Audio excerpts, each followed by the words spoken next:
When you've done everything you need to and you have prepared as much as possible and you know you're ready to go, how do you hit that launch button so you can just go when you're frozen and stuck in fear about what might just be coming next? Those are some big questions to tackle, and that's what we're doing today on today's show. Welcome to Business Mindset Mastery. My name's Heather Gray. I'm a mindset and performance coach for business owners, leaders, and entrepreneurs. You can always find me over at choosetohaveitall.com. And we are sitting in a real serious question today, my friends. The idea that when you have done everything you possibly can, you are as prepared as possible, and there is nothing left to do but press play. But you find yourself stuck, and you watch yourself in a pattern of inaction. You have no clue why, but no matter what you do, you can't seem to get out of your own way. How do you hit go? How do you, pass? How do you just launch and go and don't collect your $200 and just go? How do you fly when you feel so stuck to the ground? That's today's question. I'll find you on the other side. Heather, I've done it. I'm staring at my savings account and I am looking at 12 months of savings. I now have a full year's worth of financial runway for my business. I can safely quit my job. My new business is currently making enough money to support me and my family full time. I've done it. Heather, I've been staring at that number for 3 months now. I could have quit 3 months ago. An entire fiscal quarter. I have to give my company 4 weeks notice, so now I'm in it for at least another month.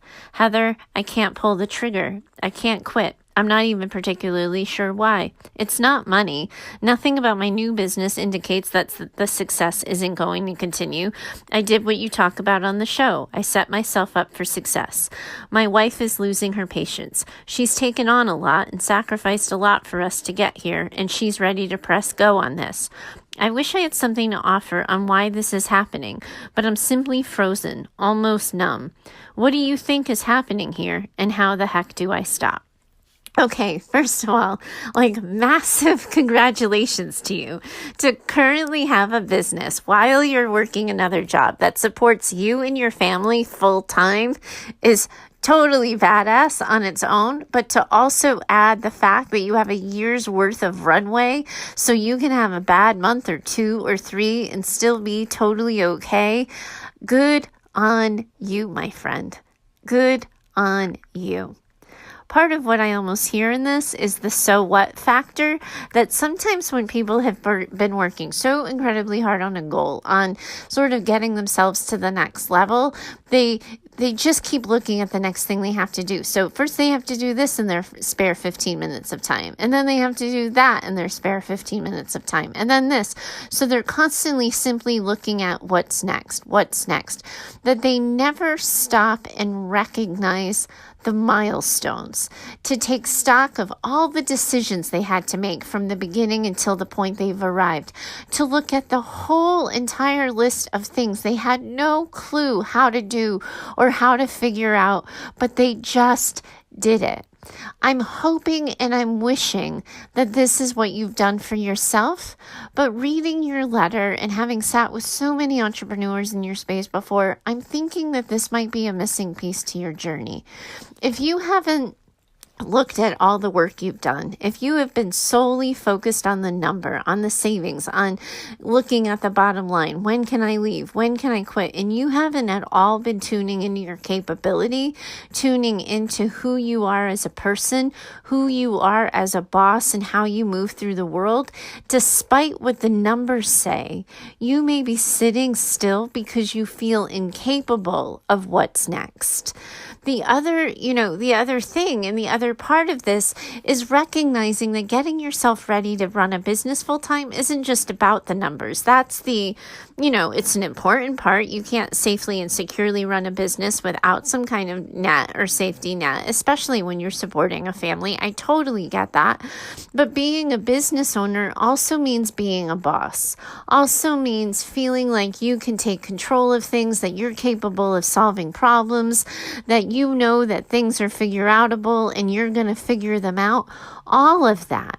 And if you've just nose to the grindstone the entire time, you haven't been paying attention to that. So I would really like for you to sort of take some time, schedule it in, to really take stock of your journey, of where you were, what you knew how to do then, all the things you had to learn, all the efforts you made. I'd like that in one separate sort of section or, paper, however you chop things down and do brain dumps. That's what I want you to do. And then I want you to make another list of all the late nights you pulled, all the early mornings you did, all the times you said no to a social plan so you could work on the business, all the long hours, all of the financial sacrifice, all of the work and worry that you have put in to this and your wife has put into this to get you guys to this place. And I want you to look at that list of sacrifice. And I want you to look at the list of capability. And I want you to ask yourself this question. Am I willing to keep sacrificing and compromising while also ignoring the skills that I bring to the table? Because by not launching this business full time and going all in on it, that's exactly what you're doing, my friend. We know you're scared, right? That's what your behavior is telling us. If you're scared of success, if you're scared of the safety net, if you're scared you're going to be bored only having one job after managing two for so long, if you're nervous about the expectations and what people are going to say about you or think about you, you could have a whole pile of worries. Because here's the other thing, my friend. When you press go, it is scary. And that's not a mindset problem. That isn't you getting in your own way. Right now, your behavior is you getting in your own way, but the thoughts and the feelings of like, oh my God, what's going to happen? What am I going to do? What's the first challenge that's going to come? What's the first hiccup? All of those thoughts and feelings are perfectly normal for people on their first full day of full-time business ownership. And my guess is, and my story is you told yourself a story that with 12 months runway and not leaving your job until your new business was already making you a full-time income, you thought you would be spared that part. My guess is you got yourself over-prepared, thinking you'd be able to skip the hard stuff. Welcome to it, my friend. Living big, dreaming big, going after it, running your life on your say-so, you deciding when, you deciding where, you deciding how, being in the driver's seat of your life and your business is gonna scare the poop out of you sometimes. It just is hard. It doesn't mean it's a reason not to do it. It doesn't mean there's more for you to learn. It doesn't mean that you need another month or 2 or 3 of savings in your account. It simply means you're ready to go and you're naturally worried about what's coming next. But if you keep giving that worry oxygen, if you keep giving it attention, if you keep nurturing it and taking care of it and feeding it, then it is only going to grow and it's going to consume your view and it's going to get in the way of your perception.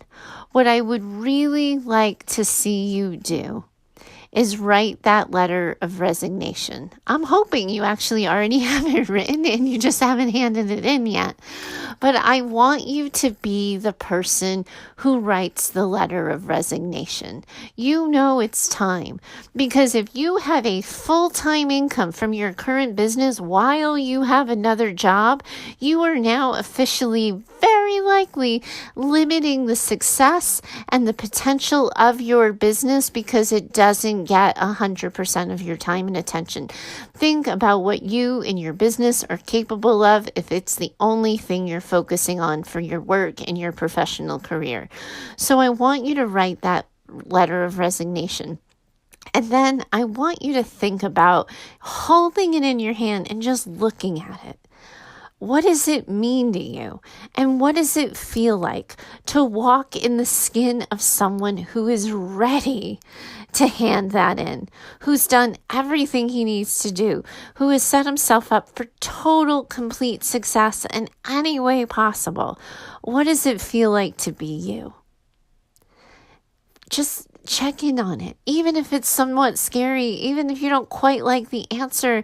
It doesn't have to be all kumbaya and unicorns and rainbows. It can be hard, it can be challenging, but what does it feel like to have made it? And are you willing to give that up? All that hard work, all that sacrifice for nothing? Why? So then set a date. You're so consumed with the fact that you could have done this a fiscal quarter ago, and I get it. I think like you. In fact, I confess to when you said 3 months, I thought to myself before I got the next part, that's a whole fiscal quarter. So I know how you think, and I know, where you're at with this, but it doesn't have to be another day. But that doesn't change until you decide that you're in that skin, that you are going to be the person who hands that letter in. And if you're looking at that 3 months, you're just beating yourself up and you're going to get in that obsessive pattern. So what you really need to do is set a date. Like, it reminds me of when I used to, in my therapy practice, help people quit smoking.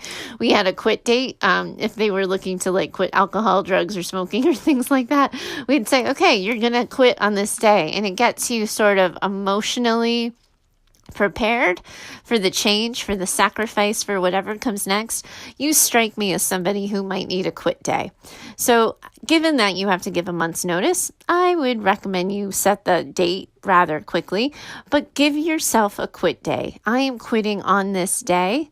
And then schedule it into your calendar, because you don't build a freaking full-time business while managing another job without being loyal to your schedule, without committing to it, without doing the things you say you're going to do.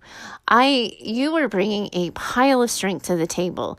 And if you just turn this one silly decision you're not making into a reason to not make more decisions, you're just blowing this out of the water. This is a normal, natural thing to be afraid of. It's totally normal that it took you a couple of months to pull the trigger, but let's just get that part over with, because the decision's already been made, right? I talked about this at the beginning of the year. The reason why I hate New Year's resolutions is they're so goal oriented. And I always ask people when they've set a New Year's resolution, have you set a goal or have you made a decision? It's really clear with how you ran your business and how you built your savings that you have made a decision. It's done. It's happening. We just need to decide when. So then I want you to go and do it. And on that quit day, literally the quit day, hand in the letter. And then for the next month, you get to be and sit in the skin of somebody who's quit his job in order to start his own business and is totally set up to do that. You have totally got this. You just have normal, natural nerves. Don't diagnose it any further. Don't give yourself any entrepreneurial syndromes. Just write the damn letter and quit. But please, please, please, nobody else ever does this, but please write back to me. And when you're in your first fiscal quarter of your new business, I want that letter, and I want to hear how you're doing, and I want to hear what happened next. Thanks so much for reaching out to me. This is a really good question. I'm so glad to be a part of your journey in some way. If anyone else has a question that they'd like my 2 cents on in your life or your business, always find me over at heather@choosetohaveitall.com. Thanks so much for reaching out to me today. I really enjoyed talking to you, and I'll catch you next time. Bye for now. The podcast you just heard was published with Anchor. Got something you want to say to the creator of this show? Send them a voice message using the Anchor app, free for iOS and Android.